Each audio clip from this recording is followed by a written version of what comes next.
It is a good practice to have a look at the data sheets and look at various parameters and the values and the numbers associated with each parameter. It will give you a feel for the various diode types. There are several diode types in the market. You will find that there is one category, one classification of the diode called the rectifiers. The rectifier diodes are rather slow diodes. They have very large reverse recovery times, and they are normally used for rectification of the 50 Hz or the 60 Hz mains voltage waveforms. 1N400X series is a typical example, very common popular diode, 1N4001 to 1N4007. They are diodes which are very popularly used in bridge rectifiers and also for other normal low frequency applications. You have the fast recovery diode category. Typical example is the FR series, the FR30X series. FR302, FR306, they are fast recovery diodes, faster in the order of hundreds of microseconds.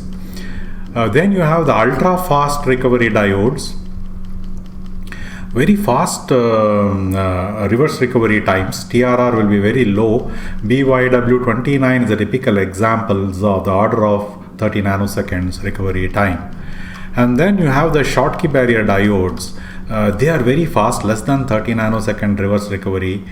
You have several diodes. One such series is 1N582X series. So these are generally the diodes which you will find in the commercial market, and it's a good idea to have a look at these data sheets so that you get a feel for the numbers. Let us now look at some data sheets. So I have one data sheet here. This is the 1N4001. Recall that I just mentioned 1N400X series is the rectifier diode series. So 4001 to 4007, the only difference is in the voltage withstanding capability. As you will see here, RoHS compliant, restriction of hazardous substances, lead free. So nowadays most of the components are RoHS compliant. Now this is a rectifier diode. Let us go to the electrical parameters, get some feel for that. So let me highlight. Look at this. This is the DC blocking voltage. Of course, there are several other equivalent names. You have the peak repetitive reverse voltage. We also had called it by the name peak inverse voltage, PIV, right? So these are the blocking capacity of the diodes when the diode is in the off state. So when you apply a reverse bias to the diode, there is no current that flows through it, but it has to withstand the reverse voltage. So that is a reverse blocking voltage. So you see that IN4001 withstands 50 volts, 2 is 100 volts, 3 is 200 volts, and 1N4007 is a 1000 volt device. So 1000 volt device can be used for mains rectification. Another interesting parameter, the average current. So the average current that this diode is rated for is 1 amp. So we use the average and also the RMS current. For calculation, for estimating the power loss. Non-repetitive peak forward surge current. So that will be pretty high value. This non-repetitive peak surge current, 30 amps.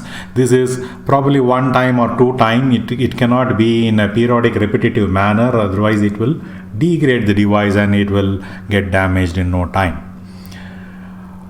So the forward voltage drop, the cut-in voltage at 1 amp.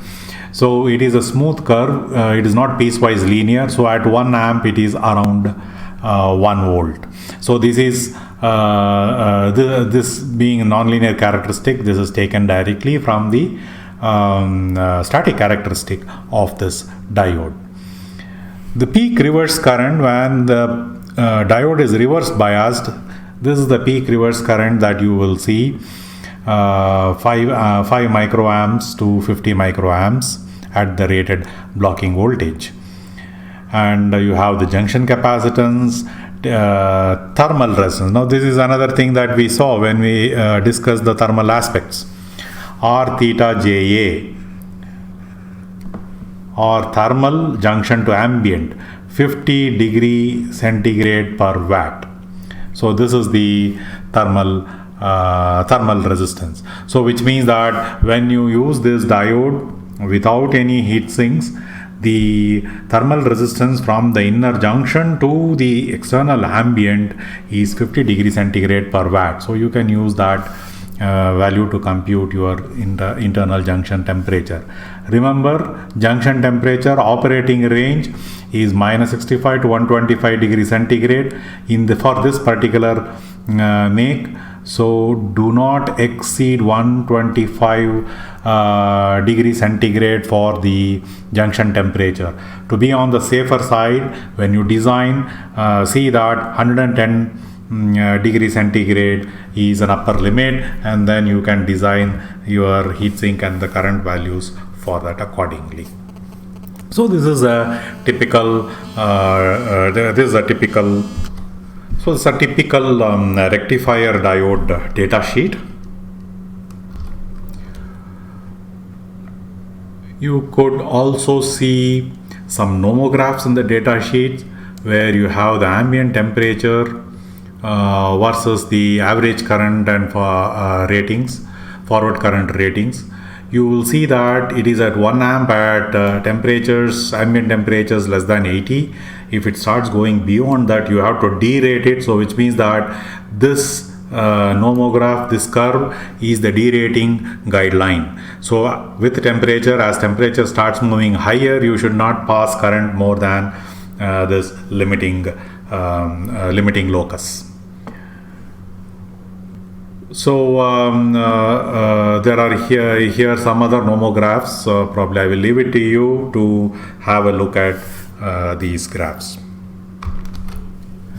Here is the data sheet of a fast recovery diode. This is the FR series, FR301 through FR307, where the voltage range again is 50 to 1000 volts and current is 3 amps. This is a fast recovery diode. You can recognize that here. You will see it's in the nanoseconds range, 150 nanoseconds to 500 nanoseconds.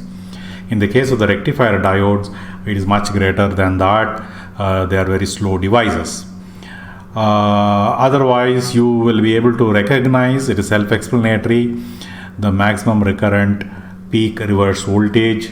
So this is what we call as the DC blocking voltage, and the remaining, the maximum average forward current, which is 3 amps, and you will be able to recognize others. You will probably see that again junction temperature in this case is 150 degree centigrade max, and they have not given in this particular data sheet the thermal resistance. Probably we may have to take a look at it from a much more detailed data sheet. Another data sheet is BYW29. So this is an ultra fast recovery diode. The ultra fast, as we see here, and it is much faster than the fast recovery, faster than the FR30X series. And this is 8 amps. Forward average current is 8 amps. Block PIV, or the peak inverse voltage, DC blocking, is 200 volts. And operating junction temperature up to 175 degrees centigrade. There is the thermal resistance junction to case. Here they are given from junction to case. So you see that sometimes they will give from junction to ambient, junction to case, or junction to lead. So junction to case, it is 3 degrees centigrade per watt. So here you see the maximum reverse recovery time. So the order of 25 to 35 nanosecond.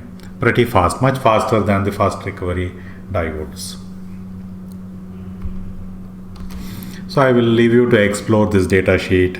I have included these data sheets into the resources. You can explore them at leisure. I have also included an example of the Schottky barrier rectifier or the Schottky barrier diode. So they are the 1N582X series, 5820 to 122, and you will see that they have a forward average current of around 3 amps, reverse voltage of around 20 volts, 30 volts, and 40 volts. This is for the 3, 0, 1, and 2.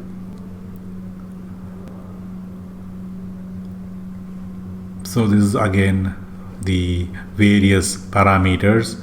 I don't see the time parameter here in this data sheet. This is again a short data sheet, I think so.